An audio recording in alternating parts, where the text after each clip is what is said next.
Good afternoon and welcome back to the ReVolting Podcast. We've had a busy couple of weeks and certainly it's been an entertaining and reflective couple of weeks in the energy industry. Today it's our first guest in the studio here in Edinburgh, and we're delighted to welcome Jonathan Cole. So absolutely, thank you very much, Jonathan, for joining us today. Pleasure. I didn't realise I was the first guest. You're the first quite guest an honour. First live guest. When you guys launched this podcast, I thought, I want to get on that podcast. And here I am, first in-person Absolutely. guest. First in-person guest. First yeah. in person. Another career highlight. In the ReVolting studios. yeah. Not so revolting, by the way. Very nice. So, Jonathan, do you want to just give us a little bit about your background for those who don't know you? Sure. Okay. So I'm Jonathan Cole. I've been working in the energy transition for 20 plus years. Mostly known, I guess, for being in offshore wind. I've set up and ran two very big global offshore wind developers. Although I started my career as a lawyer in private practice, working in big kind of infrastructure built environment projects. Guess got quite early into onshore renewables as it was starting to get to utility scale, and then I got quite early into offshore renewables as that was really starting to take off. So my career's been characterised by a bit of hard work and a bit of good luck. Alongside running those offshore wind businesses, I was also involved in doing a lot of advocacy and industrial development. So I previously was the chair of the Global Wind Energy Council, doing advocacy for renewable energy at these big multilateral institutions like the UN and COP, as well as sitting on various industry boards and things like that. So the energy transition, something I'm very engaged in and passionate about, and still here, still surviving. Yeah, I mean it's tough at the minute. Like you've certainly went around the globe, particularly in your role in GWEC, and especially with your projects, I suppose, over the last while. I mean, you've been around. You since the early days of offshore wind. Not that I'm saying you're old or anything like that. I'm not far off you.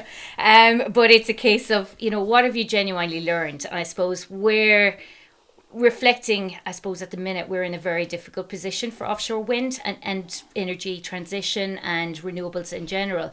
But it's a great opportunity as well. And I suppose from your career history, what have you genuinely learned, and where can we bring that experience forward? And are we missing a trick here?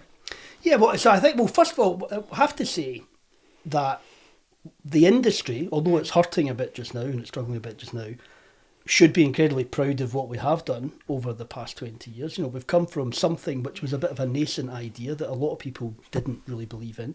And systematically we kind of demonstrated the technology, we demonstrated that it could be scaled up, we demonstrated that the cost could come down. We did everything that was needed to make it now a backbone of loads of energy transition plans. So loads to be proud of. I mean, it does feel a little bit like 2016, not 2026 right now, because you look at what's happening in this industry, we're sort of back in the North Sea Basin with big Western utilities sponsoring the industry. And for a while we thought we were kind of out of that and globally expanding. So I think what have we learned that kind of took us back to there? I think that the key thing that's happened with this industry is that I guess targets move quicker than technology. Technology moves quicker than policy, and policy moves quicker than infrastructure. And I think as we created a lot of ambition and targets because we were doing so well, and the technology was proved so effectively and so well, we started to run much faster than probably made sense. And the truth is the policy frameworks and the infrastructure didn't keep up. And so as soon as things at the macro level started to turn against us, things like interest rates and inflation and supply chain fragility, we just started to hit problems. And that's where we are right now. It showed the cracks. It showed the cracks. It's like a river where it comes down. You can see the rocks when the level comes down. They were there, but we kind of managed around them. And I think technology gains and cost of capital reductions during that period of expansion were papering a lot of cracks because they were making the performance on things like cost reduction and economic performance probably look stronger than they ought to have been for a technology and an industry at that stage in its life. And I think then when those things turn against us, obviously, the cracks emerge, follow your analogy, and suddenly it starts flooding down. And so we're kind of back to the fundamentals again. We're back to the North Sea where the projects and the capabilities are there, and we've got sponsors that, you know, really believe in the market and all the rest of it. And, you know, I think we really rely on the next 5 years that being a success in those markets. Because it rebuilds the foundation. Rebuild the foundations, and then we go again, and we will expand again, and we'll hopefully learn the lessons that, you know, targets alone don't build projects. You need policy and infrastructure and supply chain capability. Absolutely. But I see this as an opportunity as well. And I think, you know, going exactly what you're saying, papering over the cracks with maybe those early wins on the financial side. But it gets us to go back to first principles as well. Yeah. And I suppose taking a little bit more of a practical opportunity to go back and develop projects as we probably should. We probably got a little bit ahead of ourselves. And looking at the markets, I suppose, Jonathan, I mean, the UK and China have been doing exceptionally well. We've been pushing out pipelines. Don't get me wrong, it's been very difficult here in the UK. But where are you seeing globally, I suppose, with the potential? I suppose we've seen a lot of the markets pull back, like the likes of, the US, which we'll touch on later, and the challenges around the likes of vineyard and wider leases being returned. But say Australia, you've seen some of those markets pull back. You've seen some of the wider ones. Where do you think the global markets will start to go? So we're thinking offshore. Yeah, all offshore. All offshore, yeah. So, I mean, I think if you look at the global market right now, China is clearly the leader. Yeah. Right? And, you know, there's a lot of things you might not like about the Chinese system. But you have to say that the way that they have approached the energy transition, the way that they have internalised the capability, they've created systematic capability. They've taken control over the key technologies and all the rest of it. It's no surprise that they're winning on deployment and all these other metrics. I think the European Union is still, I think, institutionally the most capable, most promising market. I think there's a stability in the EU. People get really frustrated at how slow sometimes things are because of that stability. But that stability is, I think, a highly investable framework. And therefore, I think Europe's still a really strong market. I think the UK has become the most capable offshore wind market around, outside of China maybe. But in terms of the ability to deploy at scale and create the capability, there's no better market. And I think, again, living in the UK, we can be very self-critical, but the UK, in terms of policy frameworks and supply chain capability and all the achievements, it's been remarkable and something to be proud of. So I think those are definitely the three markets that are leading, right? I think if you look at further afield, I still think that markets like South Korea, Japan have got huge potential, partly because there's a bit of an existential need to do it, but partly because a lot of the fundamentals that would make it successful are there. And then, Australia, I think the state of Victoria will still come good, but it's going to be a much more modest level of deployment, and it's going to take longer. And Australia is maybe an example where targets exceeded the ability to actually deliver against and the desire to run so fast meant we were running way ahead of supply chain and infrastructure capability, and all the while the price point was slipping away from us. You know, so it's not surprising what's happened in Australia. But I do think the fundamentals are still really strong. So I think those are good markets. I think really long term Brazil, I think, is going to be a great market. But the issue there is it's not really needed for another 10 years, so probably won't happen for another 10 years. But when it happens, it will be huge. So I think there's loads to be optimistic about. I think the Europe and the UK and China are going to basically keep the market alive for the next 5 years or so. And then all those other markets around Asia and South America will start to boom. Yeah, absolutely.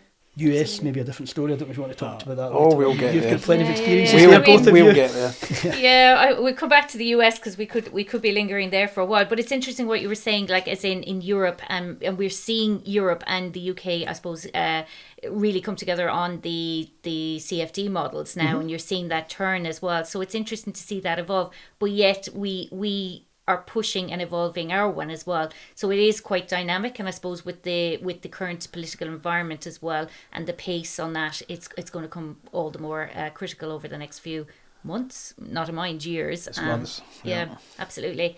I think maybe if we pull back, I mean, it's been. I mean, we started off. It's been an interesting couple of weeks. It's been an interesting couple of months since late February in terms of geopolitics and energy.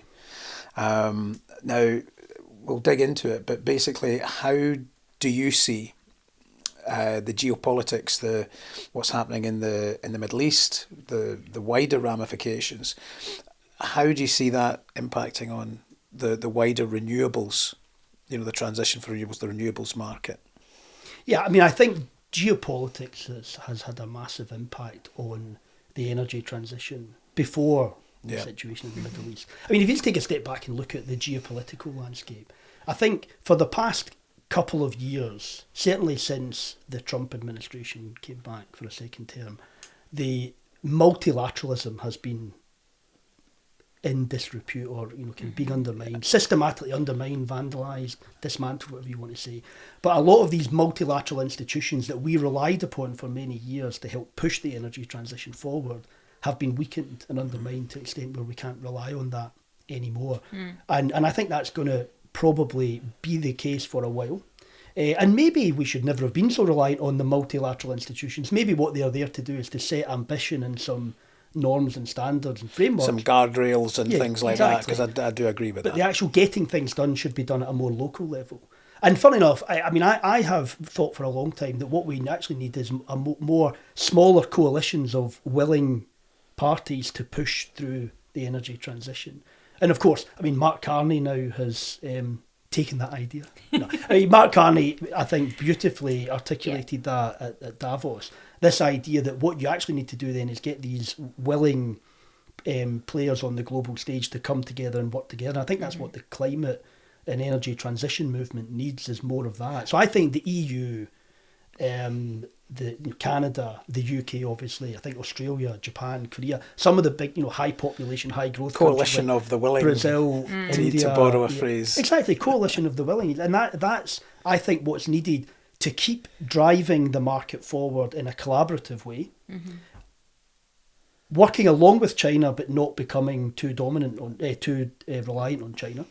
Because I think if that doesn't happen, with the way the multilateral institutions are being weakened and the apathy that you have from the US, the only other hegemonic power really that's out there, if they still are there's a risk then that the Chinese domination becomes even more prevalent and even more unmovable. I'm not sure that is a risk that I think you can only mitigate that risk and not remove it now, to be honest, with their dominant position in right across the actual tech. But do you think that with the changes that we've seen in geopolitics in terms of energy transition, the word energy sovereignty beginning to become a phrase, which is obviously grown from the energy security side, and they've brought this sovereignty thing in, that we might be able to rely on something more robust than political will, which can be removed at any one time, as we've seen in the US. So obviously in the US there was a consensus. There was a consensus, and it's been ripped up. And to be honest, I thought that consensus was going to see us right through to the 2050s and things like that, with bumps in the road. And that's now been proven to be a lot more fragile. We're seeing markets that are still reliant on the politics and the frameworks that you've mentioned, and we're also seeing markets that are maybe Southeast Asia, Middle East, Central Asia, that are actually veering into renewables, mostly onshore renewables. On a purely economic, and we need to have that sovereignty. So do you think there's actually some benefit here that if we can remove the need for a political shoulder to the wheel, that does that, actually it's just pure economics.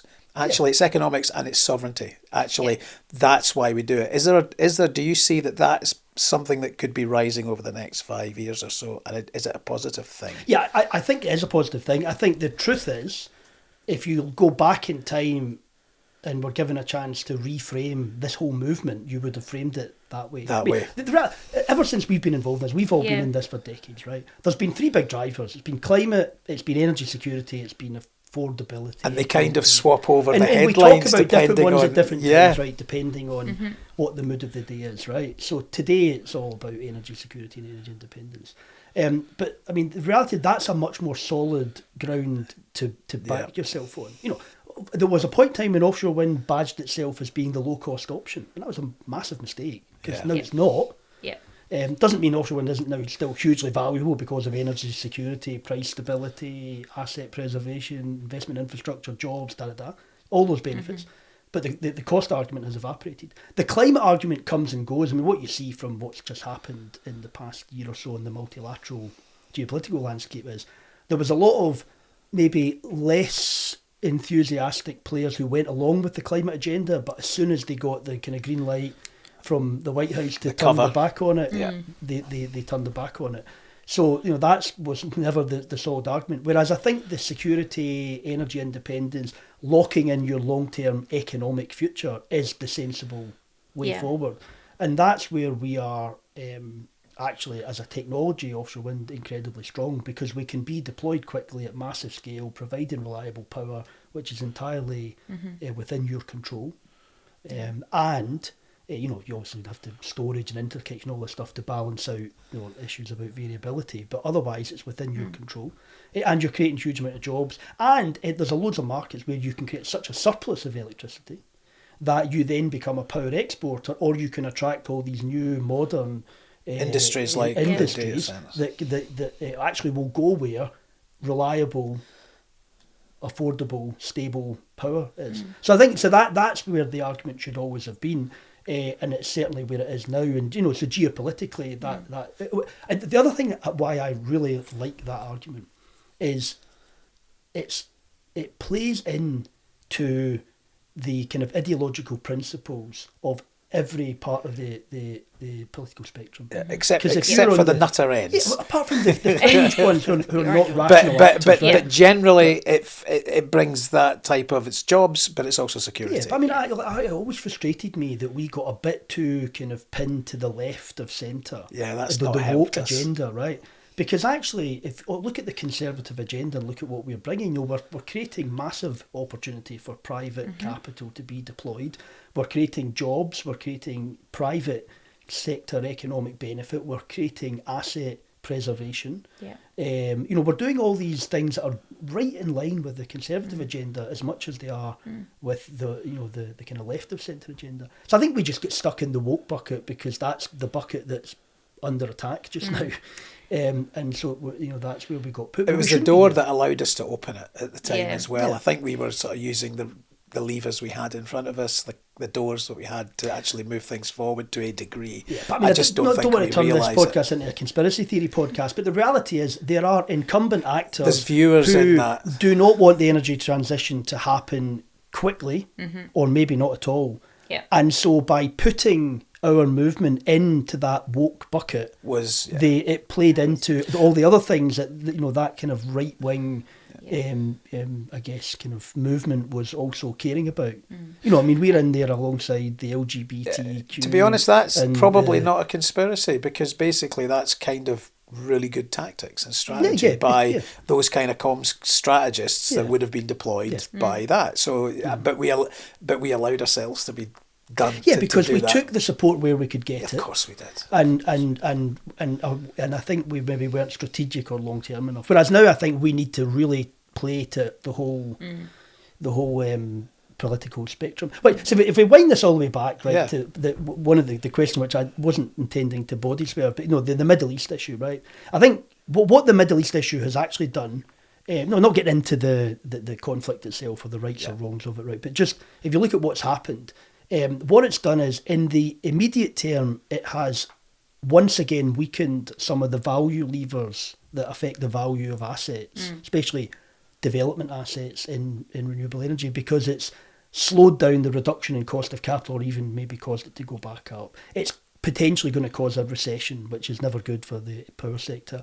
It's going to cause inflation, which again is not good. It's going to cause some supply chain disruptions, right? So the short-term fundamentals are being damaged again, which then means that actually assets lose value in the short term.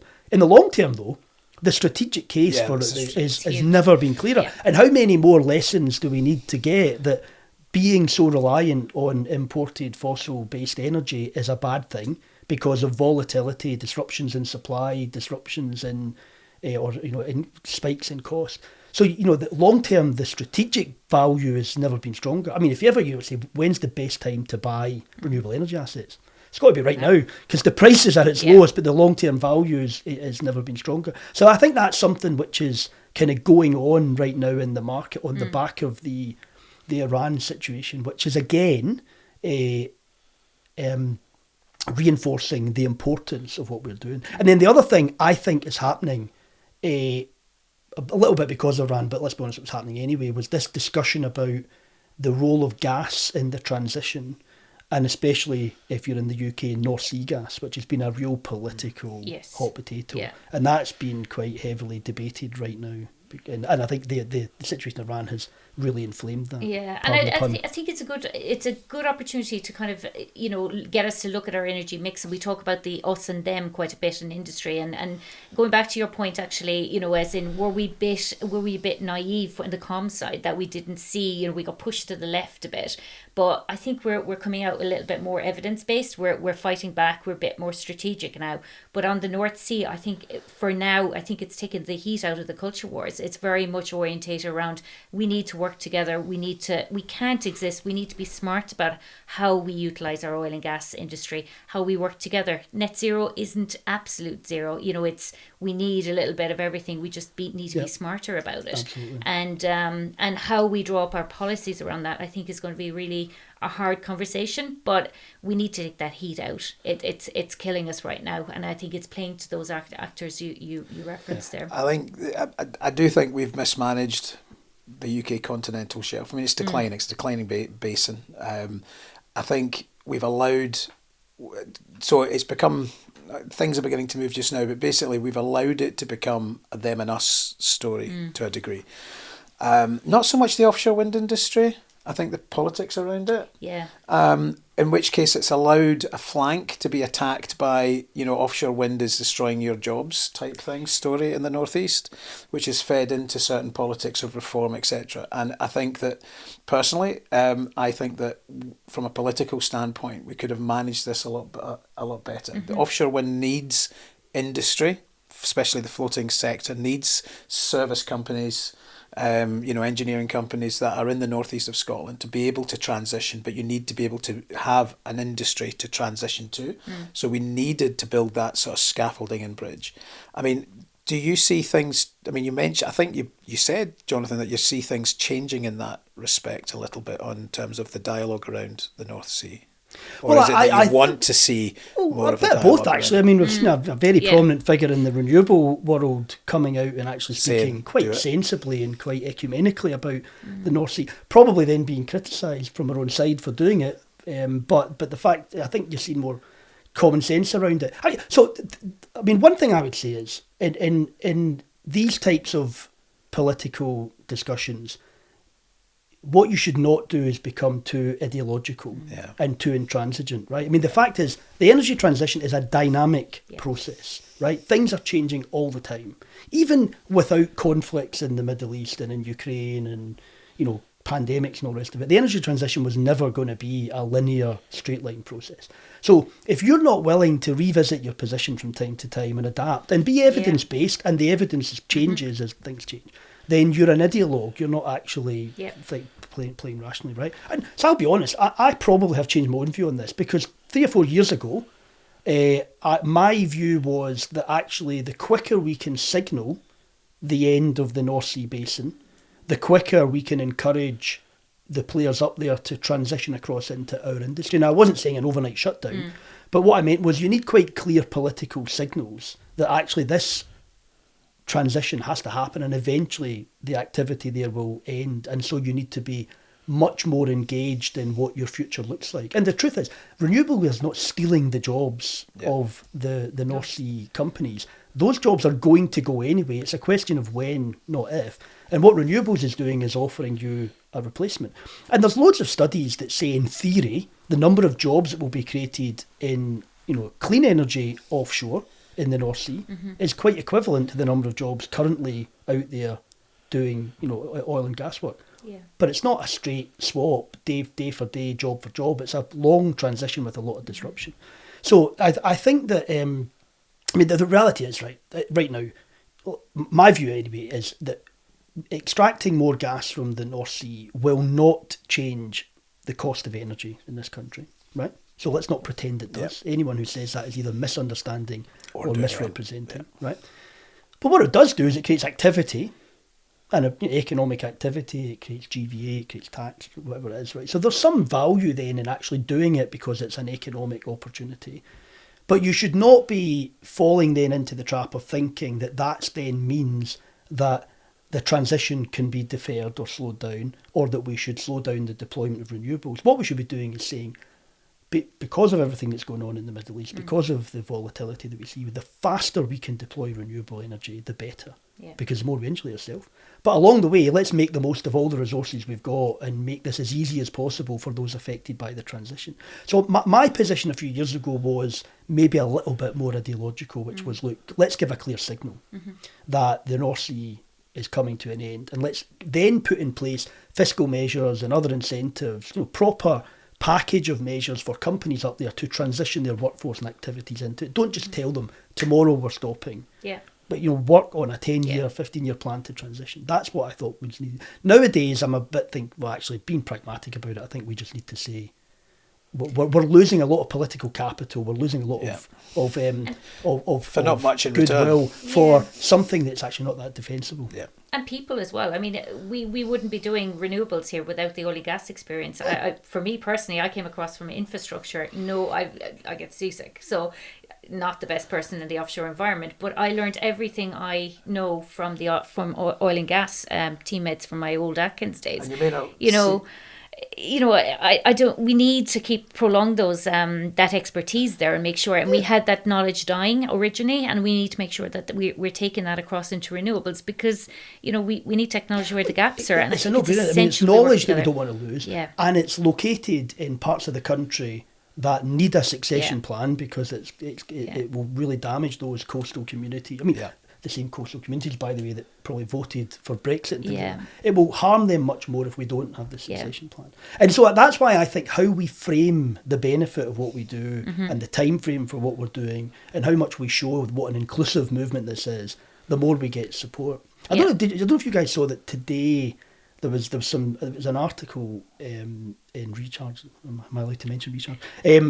Looking at loads of polling.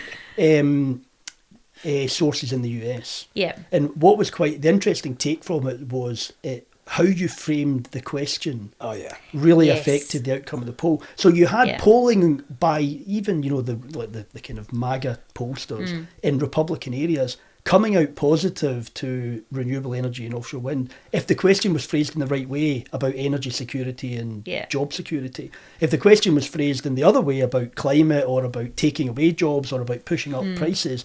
Or even Democrat regions were saying no, don't want it. So I guess we just need to learn to speak in the right way and frame the question and the debate in the right way and not pick battles we don't need to pick. Also have the right voices. I mean, I was on a comms panel at Scottish Renewables and a lot of the discussion there was, I'm a consultant. Am I really the person to be trying to sort of win an argument on renewables? You need someone in the supply chain. You're going to need to have someone who's got a boat, someone who's doing that. You're going to have to, it's these are the voices in communities that we actually need to be saying, this is a real job I'm doing. Look at all, that this is what my crew's doing. It's those kind of voices because I speak to an echo chamber. That's what I do. It's my job is to speak to an echo chamber. But let's be honest, we've been so good over the years at going to conferences and telling each other how righteous we are and how amazing what a great job we're doing. But the trouble is, I go to my own parents and they don't understand really the benefits. Yeah, they don't understand. I had an argument with my dad about wind energy because he reads the Daily Mail, So every time I drive past it stops. I mean, it's definitely changing. I mean, certainly from me at home anyway. We were laughing over some of the stats over the podcast, and there's been a spike in Ireland, and I was like, I didn't even know half my crew knew what I did, but thank you very much, by the way, for reading.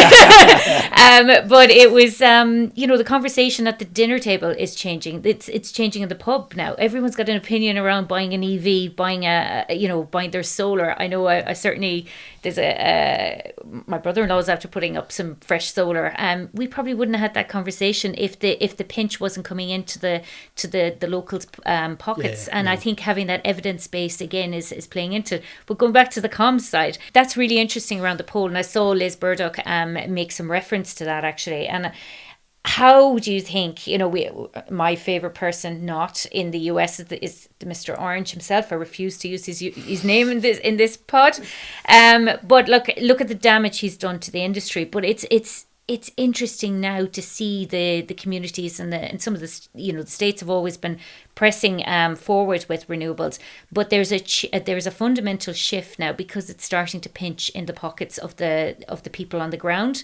And how do you see that evolving, or do you see possible restructure, or could it be something positive for the US when it comes to offshore, perhaps when his orangeness leaves? Yeah. Well, the question is then who succeeds. Well, does he leave? Yes. As intended, God, yes. And who takes over? But no, I really want it to be the case that it comes back and that this is a cyclical, not structural problem. If you look at the data right now, I mean, just in the northeast of the US, they need to build something like 40 plus gigawatts of new capacity. I think 90% of that, by the way, is for like data centres and AI and this kind of the economy of the future that they're really keen to capture, right? So they need new power, and they don't have many other options but offshore wind to get that. Some states are bringing in sort of laws to stop construction of AI data centres. Well, we'll maybe come back to that in a minute, because I think there's a real issue there about the AI industry is getting an absolute free pass on what they're doing to the power system. But we'll come back to that. I don't want to make too many enemies in this podcast. But and then if you look at some of the auctions that have been happening in the northeast, the prices are going up. And then if you look at just generally what they feel at the pump and all this stuff, a big kind of kind of political bellwether issue in the US. It seems clear, right? But the problem is, structurally, the US, the market is such a long development cycle with so many local, state and federal interventions and so many opportunities for intervention that can disrail, disrupt, delay. So when you then have a development cycle like offshore wind that's so long cycle, so capital intensive, so sensitive to delay, it's really difficult to convince, I think, investors that it's a safe market again. I was just going to say... And even if there's a Democrat back in the White House in a couple of years' time... international confidence in that market. If you market. only get 4 years and then it's swinging back... If the pendulum is swinging like that, then... And the development cycle goes much further than that. And what we've seen in this administration is a willingness to stop projects that are, 90% of the way through construction, to completely confound investor expectations, almost make retroactive measures. That undermines the investable case. So I think there's a lot of work to be done to convince international investors that this is a cyclical, not structural problem. Now, not saying it can never turn round, because if we win these arguments about security and affordability and we get enough kind of cross-party support, maybe it can come back. But I just think that the US is such a complex market, and what's happened has cost so many companies that I think it's going to be quite difficult to see it come back. So, I'm looking at it from the East Coast perspective, and, looking at what Nova Scotia is doing at the minute, it's a great opportunity for them, and possibly Mark Carney getting a nice one over again. But it's a case, if you, particularly on that cyclical side, if you could get an interconnector down to the northeast where they're screaming for power, in particular the likes of New York, it could be a real opportunity for the likes of Nova Scotia and others to stabilise that political front, which is overseas but yet they can. If they can get that buy-in, it would semi-protect the investors. It'll be if it needs a federal permit, it'll be a risk as well, because that's the issue with some of them, I think, up there. Yeah, there is precedent there. I mean, they've got the New England Connect project that's been built over the past 10 years that I think has brought a lot of Canadian renewables down into... Yeah, the Massachusetts bill, has quite a bit in hydro. It's been done, and it could be done. I mean, I guess we would hope that in... administrations to come, people see once infrastructure's in place, it should be left in place and should be allowed to do its job. But maybe that's at least a solution in the meantime. So I would hope, right, eventually in the US the benefit of offshore wind starts to become a kind of cross-party realisation, and you start to see it come back. But I do fear that what's happening right now is really quite shocking to international investors. Absolutely. And the fact that the political cycles are much shorter than development cycles, and there's this willingness to have this massive pendulum. I mean, yeah, it's hard to, I think, overcome that. So bring it back to the policy side. Where are governments? Where is the disconnect between the governments actually setting the policy and then delivering on it? Are we missing something in there, or what do we need to get across to our governments to make sure that we push through the noise right now and the messiness and hit that next generation of offshore or renewables? Yeah, I mean, I think most markets have the same sort of concerns or the same challenges when they're developing the policy landscape. So one is you're trying to bolt these new policy initiatives onto an existing industry and framework, right? So there's a lot of incumbency in the market that needs to be protected because it's been invested in. So you can't just completely radically change, the whole electricity sector overnight to suit the new technologies. But those bolt-ons as you scale, become harder and harder to justify and more disruptive. And you can see that with negative pricing and all these other kind of issues. So I do feel for policymakers and regulators. It's not easy to do. But the reality is, what has happened in every market, I kind of touched on this earlier, that targets come first and they're easy and quick to put in place, right? Then the technology that responds to the targets gets demonstrated at small scale. And then that starts to get scaled up. And that tends to move quicker than the policy framework can then keep up. And what always eventually slows it down is the infrastructure, the enabling infrastructure. And I think the issue in every market is not putting enough attention into the infrastructure enablers in policy. So, I mean, in the UK, the leading market for offshore wind outside of China, without a doubt. But look at frankly, the mess we've got right now with our transmission system and what it's doing to the Scottish projects, the delay it's causing to a lot of English projects, the issues it's causing with consentability. There's a whole load of issues that come out of just not getting a coherent long-term strategic plan in place for that transmission network and allowing anticipatory investment. So I think that the issue with a lot of policy makers, I think, is that they try to bolt competitive price-led processes onto the existing system that are too inflexible, and then when things change they fall into disrepute, and that's what happened when prices and costs started going up, and that they don't move quick enough on the other pieces of the puzzle, the enabling infrastructure. Part of the big issue with that, I think, in a lot of markets was because we were the disruptor coming into the market, we had to solve all our own problems. We had to prove that, from an environmental perspective, we were appropriate. We had to prove that we could integrate ourselves into the electricity system. We had to build our own grid connections. We had to create our own supply chain. We had to invest in our own ports. Everything had to be done by the developer of a project. And actually, that not only is that probably not the most efficient way to do it. I mean, it's probably a much more expensive way to do it because you're using the kind of capital that should be used for building generation assets to build long-term port infrastructure or to build totally different kind of asset class. So what you should be using exactly is the right capital and the right capability for the right bits of the market at the right time, and then you'll get a much more logical build out in a much more efficient way. So the question is, do we have enough commercial experience embedded within the governments to understand the dynamics? Because I suppose you talk about the ports and the investment from the developers there. That was an expectation. It still is an expectation that the developers will build out the ports, and that's not quite right. And I suppose how do we make sure that is it more open collaboration? I know we're certainly trying to push that in the floating sector to give a little bit more visibility on the commercial aspects. But I mean, from past experience on the development side, the Achilles heel, I suppose, on where there have been market failures in some of the emerging markets has been that lack of commercial experience. Is that something you've come across over your career, where maybe the policymakers they have the fundamental elements that they're targeting, but actually the conversion when it comes to, is that investable? Is this something an investor will go from? I'll give you an example. I suppose the one closest to me was the Irish market, and understanding the fundamentals around getting those auction elements right, and not necessarily it's something I could take to my board or take to my investors to get, say, an auction business case over the line, because there was a disconnect between the grid being separated and there was too much risk there, or it was something. Well, I was just going to say the disconnection is the sequencing. It's not just the exactly, lack of commerciality. It's the fact that a lot of this needs to be, you know, sequenced, and the departments are not designed for that, or in terms of the departments are looking at certain sort of things. They've got certain agendas, they've got certain policy areas.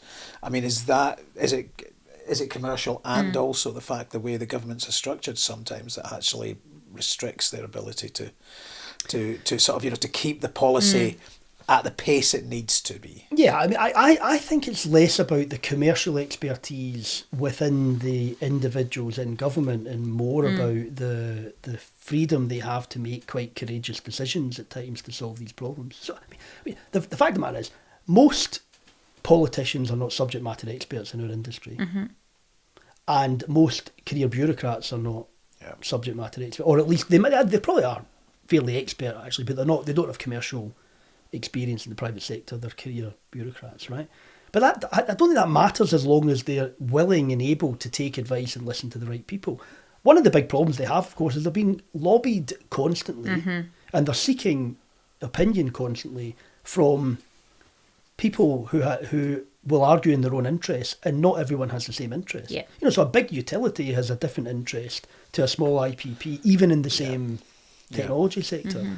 You know, a grid operator has a different interest to a wind farm operator. An oil and gas company has a totally different interest, you know, et cetera, et cetera. So it's actually quite different. And then you get disruptors who come in, you know, people like Octopus and all the rest of it, who are, you know, kind of, I guess, arguing for things that, you know, maybe makes a lot of sense to them, but to a lot of the rest of the market, they're not. So that if you're in government, it's quite hard, I guess, to filter, to navigate work through all that and think what's the right decision to make. And so we've always had this all of the above energy strategy, and the government doesn't pick winners and all this. But actually, in the reality, if you're setting out an effective policy framework for something as fundamental as this energy transition, you need to be willing at times to put a bit of political capital behind some big strategic bets and go for them. I mean, the planning, you know, the holistic market design exercise is quite an interesting one. And I really feel for them, because they're trying to plan out a world where you may or may not have loads of Scotland offshore projects. You may or may not have nuclear. You may or may not have nuclear as SMRs. And you're trying to design a network that somehow caters for all of that in your design. That's a really difficult task to develop. And meanwhile, you've got all these different players and actors telling you, yeah, don't worry, we'll definitely be there, no doubt. Oh, I totally sympathise, and particularly when you've got, like, you know, billions now going into the back of supply chain, and if one of those dominoes fall, that's actually right down through your supply chain very quickly. You know, we're seeing that come to the forefront quite a bit. So I think a lot of the issue is about having political cover and political capital to spend on making some big decisions, and then people understanding then that they might, you know, not always be the optimal decision, but it was the right decision at that time to try and take the market the way you thought it needed to be taken. And I think that's the trouble in a lot of governments is there's a lot, and that's not a UK thing, there's a lot of inertia and caution because nobody wants to make the big bold decision which will be immediately criticised by those who are disadvantaged by it. And if it doesn't come true, it looks like a stupid, you know, white elephant decision. Well, they've made a rather large decision in the last couple of weeks. So what decision was that, John? Well, the decision about using Mingyang turbines, because obviously they haven't said that you can't use Goldwyn or anything else, but they've said that you can't use Mingyang turbines in UK offshore wind. That was a relatively sort of large and impactful decision that the government made, which dictates a number of things in the market. It dictates commercial impact on projects, the availability. What was a relatively narrow market has become tighter in terms of turbines OEM. So, I mean, was that expected? I mean, we've been expecting something for months and months and months, but it came rather sudden, but what's your view on the implications of that? Yeah, I mean, it was a big decision, and I think it does have some quite significant implications. So let's try and go back a bit on some of that. So first thing, I know it's being framed as a sort of Mingyang decision. I'm not sure how specific the decision is to just Mingyang, or whether the logic could apply to others, because they haven't articulated the logic. Correct. I also think the way it was sort of framed in the time and more recently is, in response to developers asking about Mingyang, this is the position we've taken. But I don't know if it's a specific Mingyang thing, by the way. It might be more general. It was the only decision they could make. Yeah, but I think to me, it's hard to see whether this is the right decision or not without seeing the working that went underneath it. I see today or yesterday, by the way, that the Energy Minister has then written to the First Minister of Scotland to say, I'll show you my working, I'll show you my logic, because, I think the Scottish Government has been very critical of the decision because it has a really big impact, negative impact on Scotland because of it takes away potentially a £1.5 billion investment and 1,500 jobs in a part of the country that would have been transformational for. Yeah. So I can see why that's such a massive decision. But I think if you look at the detail of the decision first, or what was said, talking about national interest, national security, which I guess is cyber is what we're talking about.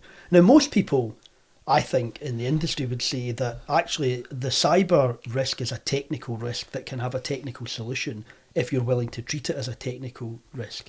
And there are other aspects of our economy that have Chinese networked equipment which is being cyber ring-fenced. So, it's not true that it was an insoluble risk in itself.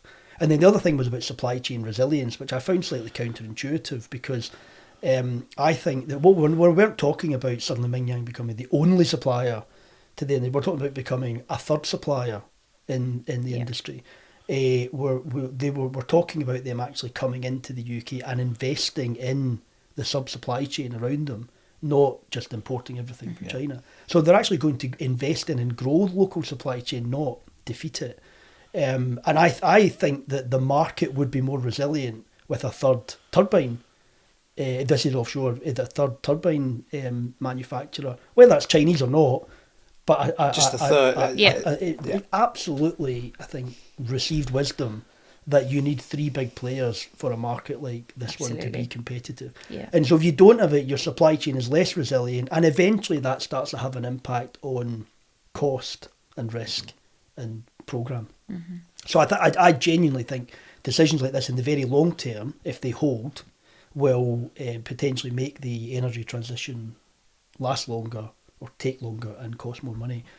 Now, what I think is probably, in a way, you won't even notice the impact of this decision for the next 4 or 5 years, because for the next 4 or 5 years, most of offshore wind is going to be happening in and around the North Sea basin by the big Western utilities who've already got really strong relationships with the two big European OEMs who are already giving them everything they need to deliver their programmes. And probably that's all that was going to be going on really noteworthy in the next 4 or 5 years.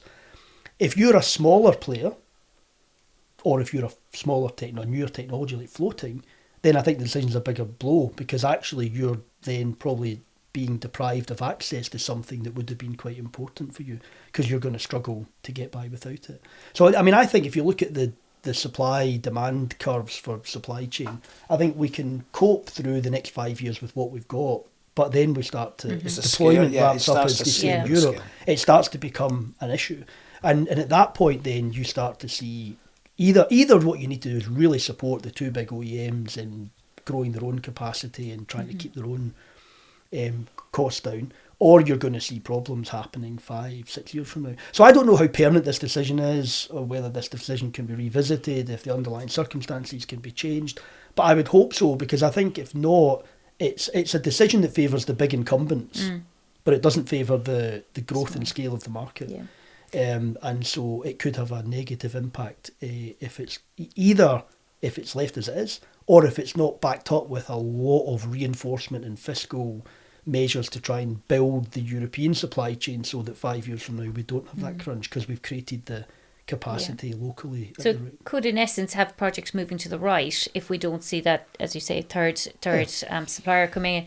Do you have, and I'm saying this off the cuff, do you have any sight on any potentials that could, whether it be maybe outside of China, but maybe more on the Asian side, or is there any one on the onshore side that we could possibly see come across? Is there anyone that has come across your radar? As a possibility to come into offshore, maybe to give that little bit of tension, or is it still too early? I think the only credible third players right now would come from China. Yeah. Interesting. And so I think this was the only option for a third player in the meantime. So it's either you need to really reinforce the two you've got. Yeah. And by the way, I mean, I'm not speaking against those two. I think they're fantastic companies, and the energy transition relies on them hugely, and offshore wind utterly relies upon them, and they've done a brilliant job so far, and I hope they continue to thrive.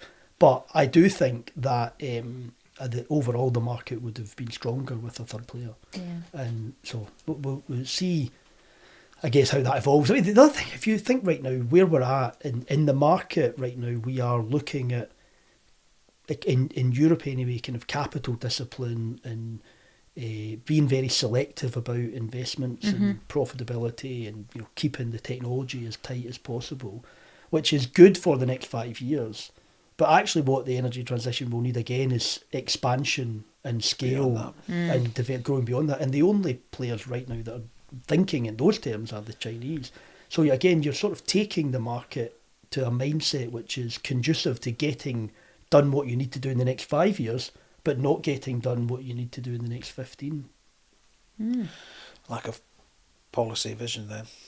Possibly, but again, a lot of politicians, you think, well, you have to make decisions based on what the immediate short-term priorities are, and national security is seen as an immediate short-term priority. So, I mean, I as I say, I hope that this is not an all-time, ideological decision that can't be revisited if the right evidence comes in to say actually this can be resolved. It's been real. Other than that statement to Parliament, which was nothing's been said publicly. I would assume that maybe some of the players who are directly involved have been given a bit more information, and obviously the offer's now there for the First Minister to be given more information. But other than that, I don't know enough about what was behind it. It's certainly something we need to lean into, and I suppose understand as an industry, because as you say, we need to be ready for that next 3, 4, 5 years, particularly around the floating side.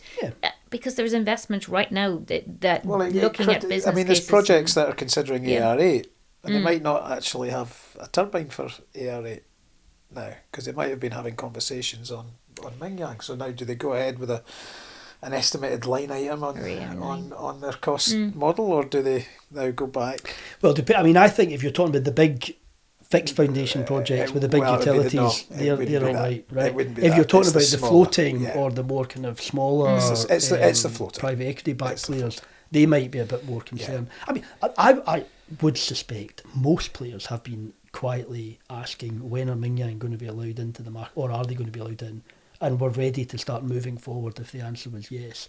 Now the answer is no. Some of them can quite quickly just put that to the side and move on with the two that are there.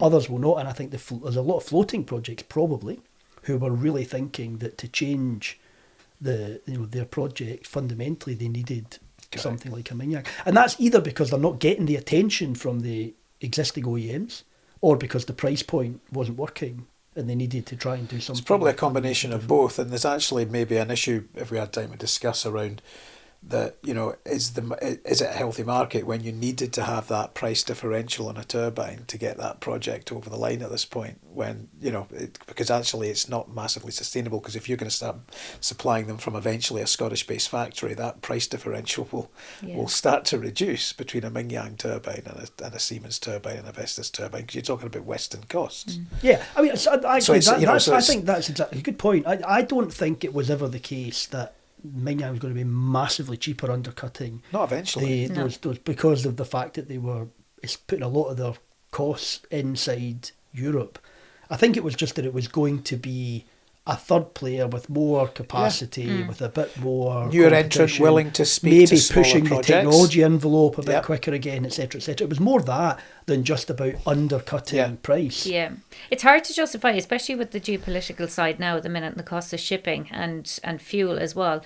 Even looking at the components coming from the Far East, it's going to be difficult to compete with the Europeans. It's a great opportunity to invest here now and get that business case. It won't be that much cheaper to bring them in, so I think having I agree, up the north of Scotland, having something there would have been, we mightn't have seen that much of a differential at all.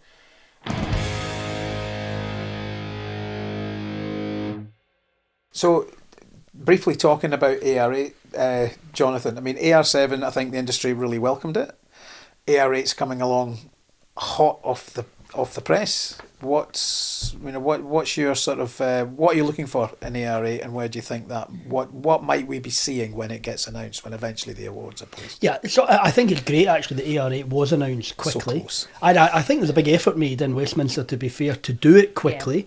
Given what was going on in the Middle East and all the rest of it. So I think AR7 was great for a number of reasons. Obviously the volumes were brilliant, better than expected. Yeah. The way the budget kind of shenanigans went on, maybe looking back you could have seen it coming, but brilliant. I think the price point was really good in that it came in below the magic £94 number, which is sort of neutral on the consumer bill, but still enough to make good, profitable projects for the developers. So that's good. And I think you've got credible winners to deliver the project. Yeah, deliverable. Let's be honest, maybe a bit of concentration risk because RWE had such a phenomenal outcome, but they're a really capable organisation, and I'm sure they'll manage to deliver. So that was all good. I think the bit that was a bit surprising maybe was the Scottish ring fence that was designed to give Scottish projects a higher strike price had the opposite effect. Yeah. And let's be honest, I think a lot of Scottish projects were probably a bit disappointed at that outcome. Because they have a different situation to SSE and Berwick Bank, which is a very specific type of grid connection. And so I think that hasn't addressed a lot of the concerns in Scotland. So that's something to think about. I think looking to AR8, to me, this is a continuity from AR7.